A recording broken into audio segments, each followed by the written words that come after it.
que bênção podermos estar na presença de Deus, depois de glorificarmos a Deus, agradecermos, né? Pedirmos, confessar os nossos pecados.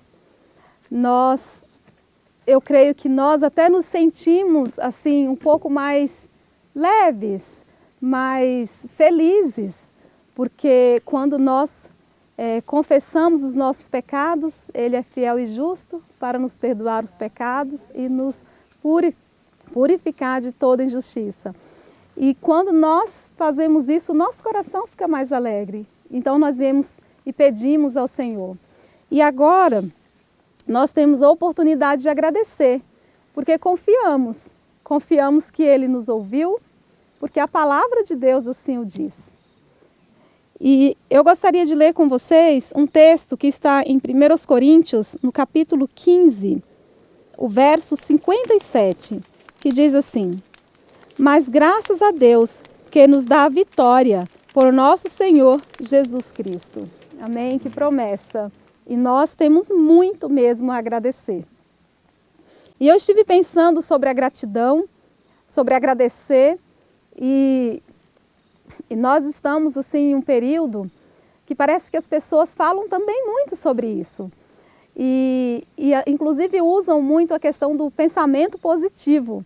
E eu fiquei pensando, será que nós devemos ter um pensamento positivo? Como seria esse pensamento positivo? E fiquei pensando, se eu não compreender o motivo dessa gratidão, não me sentir sem merecer algo, será que eu ainda assim vou ter um pensamento positivo? E eu pensando nisso, eu acredito que nós precisamos conhecer a Cristo para termos esse pensamento positivo, ou a gratidão, né, que as pessoas pregam por aí. Então, se eu não conheço ou reconheço essas bênçãos, o que Cristo fez, o que a palavra de Deus diz, eu creio que o pensamento positivo não vai valer de muito. Ou ele vai ser assim, muito rápido, talvez, para aqueles que estão, por exemplo, com familiares doentes, agora com Covid ou com qualquer uma outra doença grave. E aí temos, né, outras pessoas repetindo, não, mas precisamos ter um pensamento positivo. Mas se eu não creio na palavra de Deus, ou se eu não sei das promessas de Deus, como que isso vai me sustentar? Eu creio que não irá sustentar por muito tempo. Então eu preciso ter a minha fé aqui, nas promessas, e realmente um coração agradecido, porque reconhece que não merece, mas que recebeu uma dádiva, e que está recebendo, e que tem a promessa da vida eterna. Olha que dádiva, que coisa que nos alegra tanto.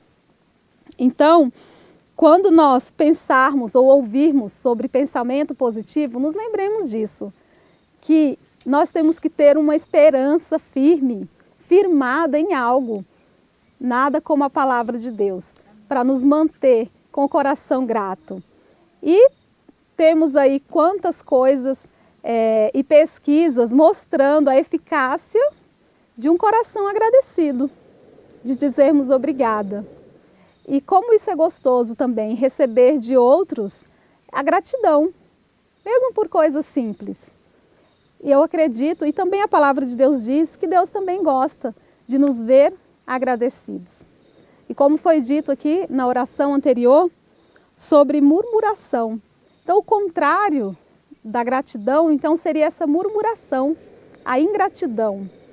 E nós não queremos isso. Sabemos o que isso causou com o povo de Deus, a murmuração. Então, por outro lado, é a gratidão. É por ali que nós vamos caminhar. Eu gostaria de compartilhar um outro texto que me deixou tão grata ontem. Uma conversa rápida que tive ali com o John e outras pessoas que estavam ali. E como o meu coração ficou grato. Eu gostaria de compartilhar rapidamente com vocês. O texto que está em Ezequiel 37, o verso 14, diz assim: porém em vós o meu espírito, e vivereis, e vos estabelecerei na vossa própria terra. Então sabereis que eu sou o Senhor. Disse isto e o fiz, diz o Senhor. Amém? E nós estávamos conversando, falando sobre coisas, né, maravilhosas e mudanças que Deus tem nos revelado. E um momento eu falei assim para ele, como, às vezes eu me pergunto como que esses ossos secos podem ter vida. Porque muitas vezes nos dá um desespero de olharmos à nossa volta, a nossa comunidade, a nossa igreja e vermos ossos secos. E o Senhor usou para me confortar, dizendo que é Cristo que nos vivifica, que é nele que temos que nos concentrar.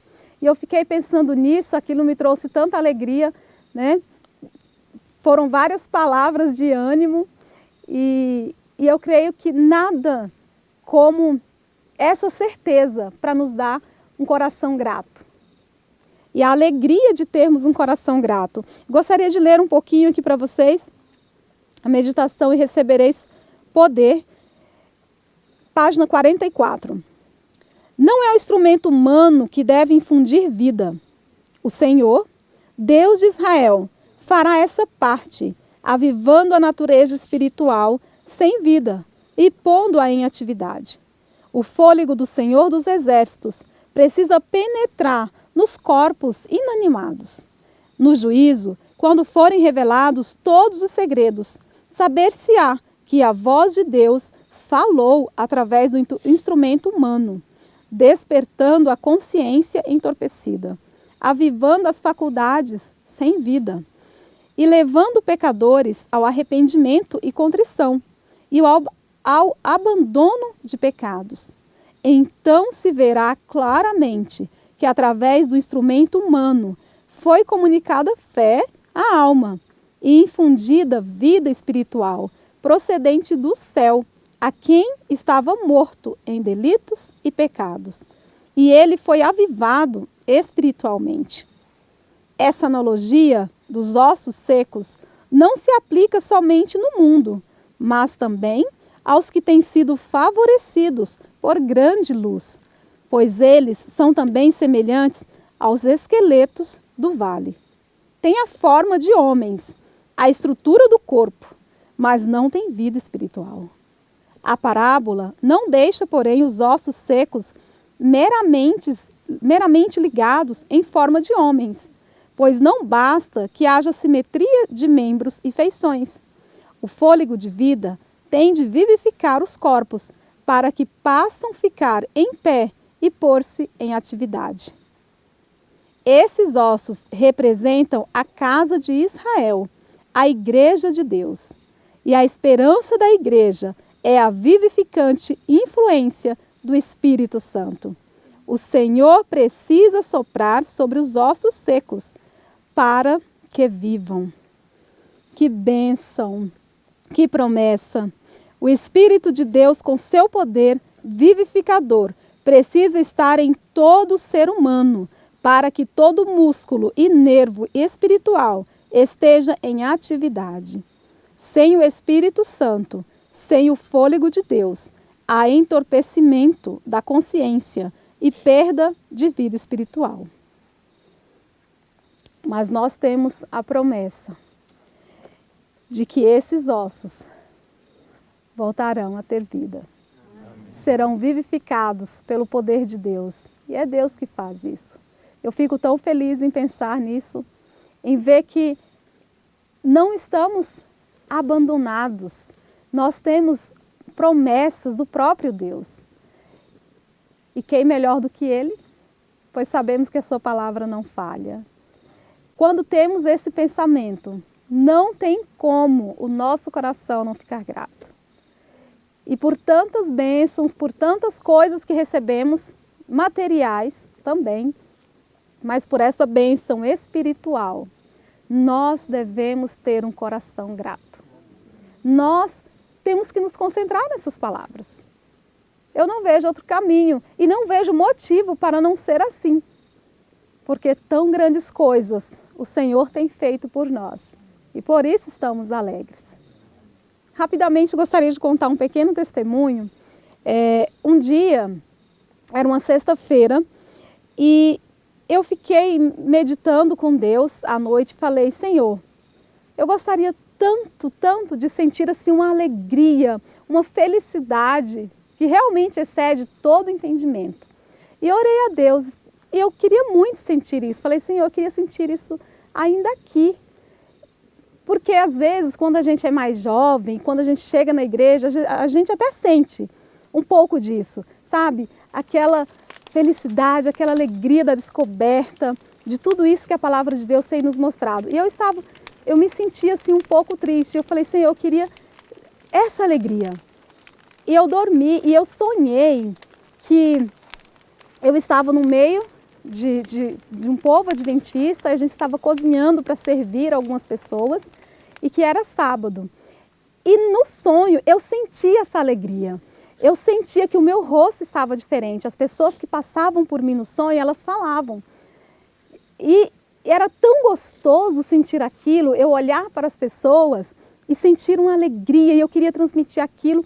E mesmo sem falar nada, as pessoas comentavam sobre isso no sonho.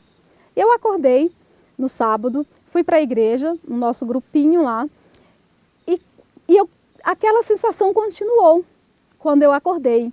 Eu estava muito feliz, muito grata a Deus. E lá na igreja, eu sentia que o tempo todo eu estava com um sorriso no rosto. E uma pessoa que não é muito íntima, assim, chegou depois. Eu estava sentado uns bancos um pouco à frente, e ela chegou e sentou no banco de trás. E ela tocou assim no meu ombro. Eu olhei para trás, sorri, dei um feliz sábado, e eu senti o mesmo que eu sentia no sonho. E ela olhou para mim e falou que o meu rosto estava diferente, que alegria. Aquilo foi tão gostoso, eu agradeci tanto a Deus por essa experiência. E foi um dia muito especial, de sentir o poder de Deus nos dando essa alegria, essa paz que a gente tanto quer e tanto precisa. E eu fiquei pensando, por que a gente não pede mais isso? Porque Deus promete, né? Pedir e dá-se-vos-á. Que alegria podermos confiar nessa palavra. Deus seja louvado e que o nosso coração esteja sempre grato, lembrando das promessas de Deus, porque elas não falham, e que possamos reconhecer tudo o que Ele tem feito e fará por nós. Amém.